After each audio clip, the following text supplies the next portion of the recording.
Willkommen, bienvenue. Oh dear, we seem to have lost Steve. Here he is again. Wonderful. Sorry. Not at all. Our rhythm pal, Steve Day, there from the Building Safety Scheme.org. Of course, Hamish McClare, Surgical Bank, myself, Gareth Wax of the Many Purple Hats. Now, look, it's been an interesting time of it, hasn't it, Pop Pickers? We've talked about the PAS 9980 from time to time, from the point of view that it's not fit for purpose, that it's been watered down. Now they were trying to rush it through and turn it into law. But apparently this may fall on broken glass. Hamish, will you start us off before we pass on to Steve? Oh, yes, indeed. Well, welcome, everybody. It's a fine day in Oxfordshire. No sun yet, but I'm sure it'll come in due course. It always comes round, doesn't it? A bit like this PAS thing. Well, I don't think can't remember. I can't think how much longer the PAS 998 is going to actually sort of come round. However, it was meant to be the subject of conversation last week when, unfortunately, Steve disappeared into the murky depths of sort of in the internet. Well, he was stuck in Madrid, and they weren't allowing his internet wasn't allowing him to talk to us. That's fine. This ether of life we now seem to live in. Anyway, we're back with this PAS 9980. I'm not going to say much, but one of the things that keeps coming to mind that we've got a government, they haven't got a bloody clue about anything. So what they would understand about PAS 9980 is absolutely, nothing. However, we've got councils, and the only one that I know particularly well, there are many others, but the one I know particularly well is a certain one which actually contains the Royal Artillery Keys, where it's a Labour-driven council. And with the elections coming up, one would actually sort of think that, hey, let's start looking after our residents.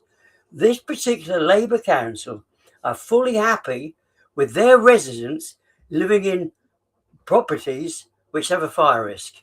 They're being remediated and they're retaining that fire risk, and those residents are going to have to pay dearly for that Labour government, or like to say the Labour council, just turning a blind eye to the whole thing, saying, hey, look, we just want to build properties. We couldn't give a monkeys what the residents have to put up with once they're in there. And part of that is a consequence of this idiotic PAS 9980, which is not fit for purpose, yet again, like so many of the properties that have been built by some of these big builders. Wow. Well, it's a good start there, Hamish. Thank you very much. Steve, give us the latest. And also, I believe we've got some little images of text to throw up, but as you were, sir. Well, yes, and apologies for missing Cladding Match last week. Yes, I was caught up in Madrid. But alas, I'm back to bash PAS and to continue our campaign, which was continuing behind the scenes, I might have to say. So, I mean, the update is the remediation bill still hasn't made it into this session of Parliament, and it probably is looking like they're going to prorogue Parliament, and it won't be in at all. So does it look like it's a busted flush? Well, I think the flush has been busted. The question is just how far. And no, I think we will see a remediation bill coming back. The question is, will the PAS that they want to sneak into law be the same PAS that's currently drafted? And of course, in our campaign, we don't want that to be the case. However, but before we get into this, I want to ask you the question, just for the people who don't realize, we're not just being belligerent bums who are making things difficult. There's a reason why we don't want this PAS to come into law. Would you just very briefly skim through that so people can understand it? Yeah, so the idea of the PAS at the point of its conception was to basically find a way to bridge the gap between the enormous amount of defects around the country from the nation's largest builders and the fact that the government doesn't want to bankrupt them and put loads of money on the taxpayer. So typical sort of conflict of concerns, they created a watered down standard after making the developers pay to fix buildings for the last 30 years. So, they basically threw them a bone after giving the impression politically they made the builders do the right thing. And PAS gives the following outcomes. It gives people no certainty over the amount of defective material that's being removed. It discourages investigations into unlawful construction, so just look the other way. And it also assumes that the building was built correctly in the first place, which of course we've, in our many cladding matters shows that we've done, have proved that that's not the case. So in short, as they've taken the cladding off some buildings, it brings to light all the dirty underwear that's underneath it, all the terrible the missings out on fundamental construction law that they've just not adhered to. But do carry on as you are. So I was just going to say what that means for the average person. So that means permanently high insurance, as confirmed by the Association of British Insurers, who reject PAS, and also it means that potentially people could die. You know, let's not mess around here. We're talking of thousands of buildings that fit into this bracket that are effectively not fit for human habitation. I believe, and without going into too detail, the so-called master builder Barrett's, 1/3 of all their buildings are not safe. Yeah, according to the developer contract, that's right. Covered on BBC News, and 77% for Taylor Wimpey. And you know, there's a big range of defective buildings. But what PAS does is it hides that level of defect from the remediation plan. So it's basically saying, yes, there's all these defects, but we don't need to deal with all of them. We can leave some of them in place. And who knows what the right answer is to that, because PAS allows a subjective approach. But it's not just our views, and that's what we're going to focus on today. So Stephanie Barwise, KC, a friend of the show, and also more importantly, a person who has really taken the whole plight of this to heart. Absolutely, and she's if we can get up that first image, she's actually put out a rather excellent Substack, and it's hot off the press. It's February 26th, so just late last month, and she doesn't mince her words, does she? When risk becomes reckless. Yeah. And this is the 2025 version. So just, you know, for the viewers that are new to this, there was a version that was done in 22 at the time of the Building Safety Act, which is the new government's building safety legislation. And that basically locked in all of the remediations for the tens of thousands of buildings to be remediated to a certain way. But what Stephanie is now saying is that this is actually being redrafted late last year, and it's still flawed. And let's have a look at what she says. So this is interesting. So the problem, she says, is PAS 99/80/25 is flawed and leaves too much to the risk assessor's discretion, meaning that mass remediations based on it are unlikely to be safe. Okay. And to future-proof buildings, rapid but ill-thought-out remediation simply extends the cladding crisis as opposed to resolving it. That's damning. It's unsafe. It extends the cladding crisis. It's ill-thought-out. And, you know, this is from a KC who would not be writing this if it were. Yes, a King's Counsel wouldn't be sticking her neck out unless because it's just it's too high profile to make that kind of statement without asking for it to be chopped. So she knows her stuff because she was actually got involved in Grenfell exposed Kingspan. You know, she was actually stood up against vested interest. But let's have a look. This second one is the risk posed to fire engineers in reaching highly subjective judgment. Subjective, which may well, and on one view, likely to transpire to underestimate the risks posed by tolerable buildings. I love this concept of a tolerable building. Insurers have already taken view by putting the high price on premiums. In fact, in Royal Tenerife Keys, it's pretty much unfeasible to insure buildings properly, isn't it? Well, they want to leave the second most highly combustible material in Europe on our single escape staircases going up 16 stories. that's our only way of escape. Pack it full of the combustible material, make it difficult for anyone to escape. Yeah, and the insurers are saying, well, fine, you can enjoy your high premium then with that PAS 9980 remediation. Exactly. But Exactly. this is very important. So she's saying it's highly subjective. She's saying this whole idea of tolerable, and I take the viewers back to that PAS documentation in the standard itself, or guidance, should we say. It said that PAS 9980 shouldn't be used if the principal objective is to eliminate risk to life. So the question is, what risk to life is acceptable? Stopping people from dying. If you want people to stay alive, don't use this standard. Yeah. So the standard is saying, don't use me. And also, if you take that as the background, then the word tolerable becomes very insidious, isn't it? It becomes a word that's uncomfortable because it's linked to human life and eliminating higher structural building risk. What is tolerable in terms of risk to life to you? The question is, how many lives are you willing to have on your conscience? That's what tolerable is. How many can you tolerate?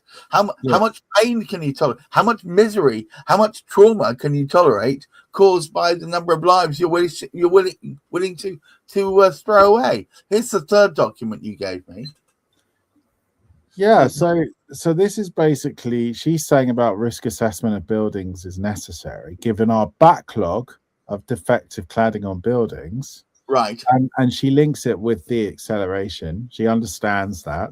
But she says the problem is that the new version of PAS is flawed and leaves too much to the risk assessor's discretion, meaning that mass remediations based on it are unlikely to be safe. So that, that is very, very key. And she also goes, we haven't got that on the screen, but I think it's important to bring out. She says it will be immediately apparent and worse, that there's potential harm in carrying out a risk assessment if it distorts the likelihood of the risk occurring. And we know that it's subjective, but we also know, and she does mention this, that it discourages, after acknowledging to the new standard, it acknowledges the huge amount of defective buildings in the UK. But then it says it's unnecessary to investigate all of that unlawful construction. It's discouraging the investigation of the unlawful construction. Well, to me, the watering down of PAS 9980 was soft. The government soft soaping the situation because the poor builders would otherwise have to spend lots and lots of money repairing all the faults they'd made in the first place. So by watering it down, they have to do less work. Therefore, potentially, they're more likely to build new. But the problem is we have here is it then building properties which are prone to catching fire. I mean, you might as well just build them out of polystyrene, for God's sakes. Well, there's this interesting progression that Stephanie Barwise Casey brings out. She says in the first version of PAS, the fire assessor that goes through the building assumes building regulation compliance, assumes it was lawfully built. Right. However, in the new version, the PAS acknowledges in the guidance that there's extensive evidence of building defects. And this is what Stephanie says. But nevertheless, actively discourages investigation of the construction if it might lead to a disproportionate cost. Yeah, so basically, as long as you don't look, everything's fine. Yeah, and it's basically saying, don't fix it if you can't find a cheap way to do it. Leave and also don't just leave it unfixed. Mark it as fixed. Mark it as tolerable. Hamish, let me ask Hamish a question. I'm trying not to be political, but over the last umpteen governments, Hamish, how many times have we been promised new houses to be built? How far short are we of being even vaguely in the same postcode as that original number that was agreed on all governments, the last 4 or 5 governments? And doing it this way, yes, might encourage them to build more, but it's just building more unsafe homes, surely. I think the saddest aspect is I couldn't really. I'm not trying to be a political about this thing, and answering as a politician would, but I haven't got a bloody clue. I mean, all I do know is that since the '60s, we've never hit anything like Not even close. Not even close. the range that we'd actually expected. Ever since that time, particularly into the sort of the late '80s and '90s, it's been muted. That we wanted to do this, and getting into this century, which seems such an age ago now, but a mere 25 years ago, yes, more properties, more houses. We never actually sort of looked at it. It seems to me that it's taken this length of time to start looking at the depth of the degradation and the quality of standards that people have been sort of. It's not what people are themselves expect. It's what's imposed upon them. And what we've got now, and one of my colleagues, I don't follow what she's looking at, but she's actually following the number of defects that are built into properties all over the place, because she actually follows this particular thing. And it is unbelievable the state and the quality of properties that are being built at this moment. Because, yes, we have the regulations, but nobody is ensuring that the properties are being built to the quality standard that they should be. And when we actually sort of look at it and we compare that with, hey, look, oh guys, we just want to water down the stats. So there's nobody looking at the new. We've got these new standards we are meant to be meeting. Stuff those guys that are living in properties that's got defects, because we're quite happy to continue with those defects, whether it's a risk to life or not. But as I said, the numbers really do not match up. They've never matched up. And it just worries me that when they try and rush the buildings as well, because like they're trying to rush remediation, they're trying to rush the building of houses. And of course, they just get slapdash about the whole thing. Well, they're going to. I mean, look, PAS 1980 in its current 2025 format allows for certain things to not be looked at. It allows for them to effectively mark their own copybooks. It allows for them to leave large wads of frankly, firelighters stuck to the sides of buildings, as it has done yours, Steve. And that is a recipe for disaster. Maybe not now, but in a month, a year, 10 years' time, when a building catches fire, or worse still, something else terrible happens based on the infrastructure they didn't spend any time, effort, money on. I mean, it just seems to me that we are being absolutely daft. Well, the article by Stephanie, I mean, it's very interesting. She basically, and you can, if people want to read it, it's we'll put it on. A big shout out to Stephanie Barrows. That was thank you, Stephanie, for this. But she actually mentions there's a strategy from the American National Fire Protection Association. There's a tool called Effect, which basically helps look at buildings above 18 meters, help on the remediation, and takes a much better approach than PAS. And she recommends that the government look at that. Because PAS is for buildings of all heights, not just 80 meters. But she makes a lot of points on comparing Effect and PAS. So, for those in the industry that are interested in this area, that is something. And I think that's something our campaign will have a look at as well. Because I tell you what, it's not often that I recommend you look across the pond to see what they're doing, as they seem to be constantly a dumpster fire, to use a common parlance. But this seems to be very, very good, especially as it's not that stupid allocation of beyond umpteen unless it's above a certain number of meters, we don't look at it at all. And the vast majority of homes, forget the blocks like you're in, but the vast majority of homes conform to underneath that, so they're not going to bet. And they still have construction issues, don't they, Hamish? Oh, masses and masses. I think this is a sad thing about the quality of build that we do have in properties everywhere. And I think this is one of the struggles that I can actually sort of feel from the Building Safety Act, is we've got this discrimination as well. You know, there's buildings up to 11 meters, then there's 11 to 18 meters, then there's over 18 meters. And somehow or other, it doesn't help people generally. And when we actually we'll remediate this building because it falls within the category. However, we want to put this substandard sort of quality mark onto it. You couldn't put a kite mark on that, could you? I mean, that is absolutely disastrous, because the whole sort of concept was a very, very quick one. And when you cannot blame an individual government.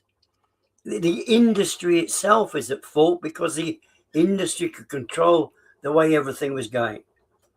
But it hasn't. It's chosen not to. It's chosen to rely on what somebody said within regulation and then undercut what that regulation is. And then, of course, I think it sets a dangerous precedent, Hamish, based on what you're saying. You know, it's saying, appeals very dangerous. You know, is PAS something that could be taken forward for new buildings as well? Because if they're putting it into law, it's basically saying, you've got the building regulations, the law to build, but what if the PAS approach was used when people break the law? So instead of making them keep to the new standards, you say, well, yes, in an ideal world you would, but potentially if PAS was law, we think it's just for the buildings already built, but what if a new building is remediated under PAS? And government has basically brought in a way of letting the developers off when they're caught being guilty of dangerous building. Yes, they're guilty, but they don't have to remediate it properly. They can use this instead for new buildings, not just the existing. That is a danger. That is where we're going, and we need to call that out as we're doing on this podcast and wider. And I think Stephanie Barwise is doing a good job here, Excellent using her position to make these very, very important points. And at the end of the day, just to kind of end with this, the ability of the person, the consumer of defective buildings, of the innocent homeowner, to take on this level of vested interest, when they go to court, or when they, ask the government, the ability of an individual to get anything done properly is almost impossible. So unless the government acts on the behalf of the citizens that it claims to have been elected by, then we don't have any choice here. This terrible situation where consumer protection is laughed at, and it's really caveat emptor, which is what the previous Health Secretary Robert Jenrick shouted out. He said, buy at your own risk. So you buy a defective building and that's your fault somehow. And you wouldn't have that in any other product category, especially when it's your life at risk. You wouldn't buy a car and it comes and drove and suddenly something blows up, and you'd go straight back to the manufacturer and you'd say, what the hell have you sold me here? Well, the government's really saying that is where we want to get to. We want to push the risk back onto the scheme. If the builder builds 60% of the building in terms of safety, the rest of the 40% falls onto the poor sucker that builds it.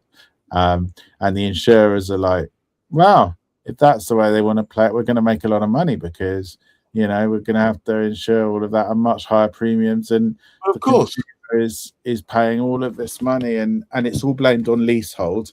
And I think we probably should revisit. There was a debate this week, just for your viewers' interest, on leasehold reform in Parliament, and maybe in Property Quorum we have banged around about leasehold reform before. Yeah, well, so it's very, very interesting because leasehold reform and building safety kind of go together. And what came out of the debate is the Residential Freeholders Association and some of the leasehold campaigners like Harry Scoffin and Liam Spender and I think Catherine Williams from the National Leasehold Reform. They all went on and gave evidence.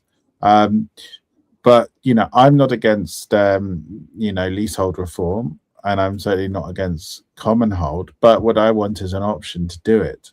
Because if I think service charge abuses and ground rent abuses should be dealt with, but I want the choice whether to form a common hold association or stay under leasehold. If because common hold, you got to run the building yourself. I think there should be a choice, and I think the fact is, under the Building Safety Act, the freeholders are paying, right, for some of the non-cladding remediation, and that was mentioned by the Residential Freehold Association, and that is a big problem unless we find alternative funding. If we push the freeholders out of the market by capping their ground rent, destroying their income, fine. But if they're insolvent and they were going to pay for your remediation, who's going to pay now? Yes. And that's where the Earl of Lytton scheme comes in, because we need an alternative funding source. So these leasehold campaigners, for reform and abolition, they really do need to take into account the repercussion of that campaign on building safety legislation that's already law, and work with us on this building safety campaign, because ultimately for them to achieve what they want and push the freeholders out, they need our alternative funding. So where those freeholders were going to fund, we fund it via the construction industry. And so I think there is a chance that maybe in this late stage we could actually sort of all come together. And I do, we've always advocated that from the get-go. Yeah. Hamish, would you care to take us home, please? Well, right. We are finishing on a good point that somebody's started seriously looking into it. And yes. It is absurd to think that, the help and support we've got with the data that we actually went through today, and the writings and belief of that brave King's Counsel, Stephanie. She's been writing this since Grenfell. Now, how the heck long ago did Grenfell happen? And we still have not had anybody to accept the blame or be blamed or taken to court and forced to actually sort of do something about it. The council that disagreed and left the residents to rot, more or less, is what they actually sort of did, because they stepped away from their responsibility.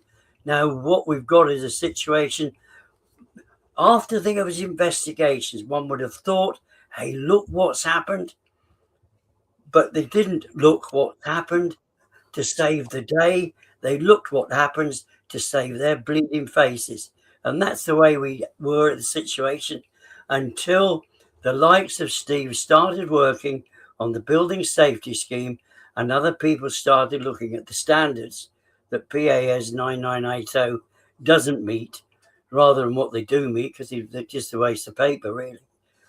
So we've got a situation, hopefully people are going to take note now that this standard is nothing that could be actually brought into law and be acceptable to anybody at all, and will not help anybody other than the builders to actually sort of carry on doing exactly the same thing, because it's giving permission to them to leave those buildings in the bad state. Well, an incomplete state, certainly. They can look over things. Thank you once again, Hamish. Thank you so much, Steve, as we continue to fight on. I'm glad so many of you have been watching. I've seen you dipping in and out. Please do look back on previous cladding matters. If you look in Spilling the Proper Tea, it's the video channel on YouTube, you'll see there's a whole history that we've covered. And of course, you'll see our other property shows, of course, as well, starting with Property Matters on a Tuesday, to Ipsa Kind of Magic on a Wednesday, and on Thursday, Property Quorum. And then we look forward to Friday with Cladding Matters, where we often get our teeth right into safety concerns and what the hell's going on with it. And thankfully, we've had a good effect, as Steve will tell you. It's partly, I'm not going to put too much blame at our door, but partly because of Cladding Matters, that things are moving ahead in the right manner, or at least not moving ahead as far as PAS 9980 is concerned. But more about that next time. Until next time I see you, please keep your feet on the ground, keep reaching for the stars, and for goodness sake, look after that mental health. Bye-bye now. There's a tale about some folks with hammers and some nails. They'll plunge through the moon, but they would